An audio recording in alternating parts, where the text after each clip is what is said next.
తాకట్లో ఉన్న మీ బంగారాన్ని విడిపించి ఆ రోజు ఆన్లైన్ రేటుకి కొంటాం. Sharma gold company.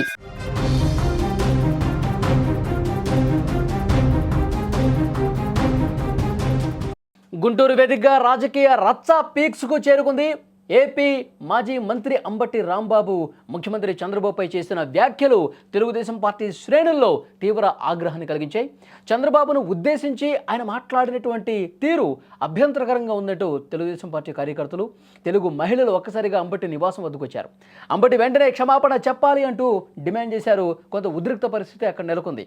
నిరసన కాస్త హింసాత్మక రూపం దాల్చింది. వందలాదిగా వచ్చినటువంటి ఆందోళనకారులు పోలీసుల వలయాన్ని ఛేదించుకుని లోపలికి వెళ్లారు. ఈ క్రమంలో అంబటి రాంబాబు ఇంటి ఆవరణలో ఉన్న వ్యక్తిగత కారు, ఆఫీసు అద్దాలు కూడా ధ్వంసమయ్యాయి. రాళ్ల దాడిలో కిటికీ అద్దాలు, కారు విండోలు ముక్కలయ్యాయి. పరిస్థితి అదుపు తప్పడంతో పోలీసులు అక్కడ లాఠీచార్జ్ చేయాల్సినటువంటి పరిస్థితి కూడా వచ్చింది. ప్రస్తుతం ఆ ప్రాంతం అంతా పోలీసుల పహారులో ఉంది. ఒక్కసారి స్క్రీన్ మీద కనిపిస్తున్నటువంటి దృశ్యాలు కూడా చూడొచ్చు. ఈ గొడవ మీద అంబటి రాంబాబు స్పందించాడు. తాను ఉద్దేశపూర్వకంగా చంద్రబాబుని తిట్టలా, తన కారును అడ్డుకొని బూతులు తిడుతున్న వాళ్ళ మీద ఆవేశంలో అలా మాట్లాడాల్సి వచ్చింది అని చెప్పుకునే ప్రయత్నం చేశాడు. ఈ వయసులో, ఈ హోదాలో అలా మాట్లాడి ఉండాల్సింది కాదు అని ఓ పక్క అంగీకరిస్తూనే మరోపక్క కౌంటర్ ఇచ్చే ప్రయత్నం చేశాడు. అరెస్టులకు భయపడను, చంద్రబాబు లేదా లోకేష్లకు తన కుక్క కూడా భయపడదంటూ మళ్ళీ ఇష్టారీతిన మాట్లాడినట్టు పరిస్థితుంది. ఈ దాడుల నేపథ్యంలో వైసీపీ కార్యకర్తలు కూడా అంబటి నివాసానికి చేరుకుంటున్నారు. దీంతో ఎప్పుడు ఏం జరుగుతుందో తెలియనటువంటి సిచ్యువేషన్ కనిపిస్తోంది.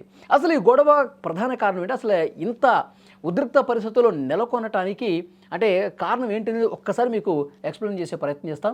యాక్చువల్గా ఈ కల్తీ నెయ్యి, తిరుమల లడ్డూ వ్యవహారానికి సంబంధించి ఈ కల్తీ నెయ్యి విచారణ సందర్భంగా సిబిఐ నేతృత్వంలో ఏర్పాటైనటువంటి సిట్టు ఛార్జ్షీటు రెడీ చేసింది. ఆ ఛార్జ్షీట్లో అంటే ఆ సిట్ నివేదికలో చాలా స్పష్టంగా జంతువుల కొవ్వు అని చెప్పి నిర్ధారించే ఆధారాలు ఏమీ దొరకలేదు.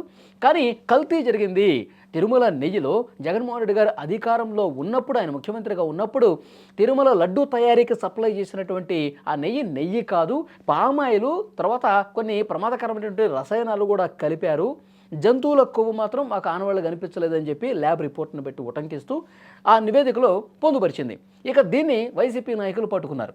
జంతువుల కొవ్వు అని చెప్పి చంద్రబాబు నాయుడు, పవన్ కళ్యాణ్, ఆ పార్టీ లీడర్సు అందరూ కూడా ఓదరగొట్టేశారు కదా, మేమేదో పాపం చేసేసామని ఓదరగొట్టేశారు కదా, ఇక్కడ జంతువుల కొవ్వు లేదు అంటే వైసీపీ వాళ్ళు ఈ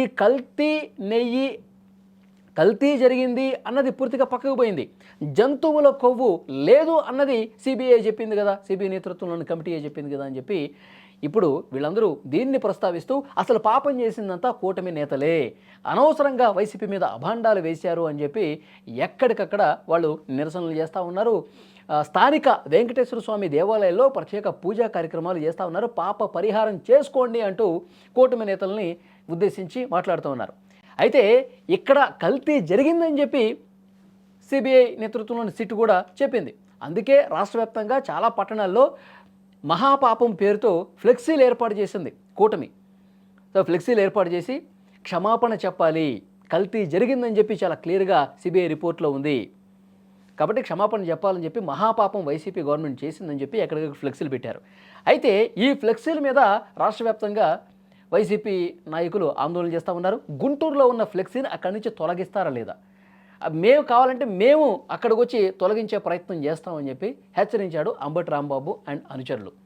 ఇక ఈరోజు స్థానిక వెంకటేశ్వర స్వామి ఆలయంలో ప్రత్యేక పూజలు చేశారు.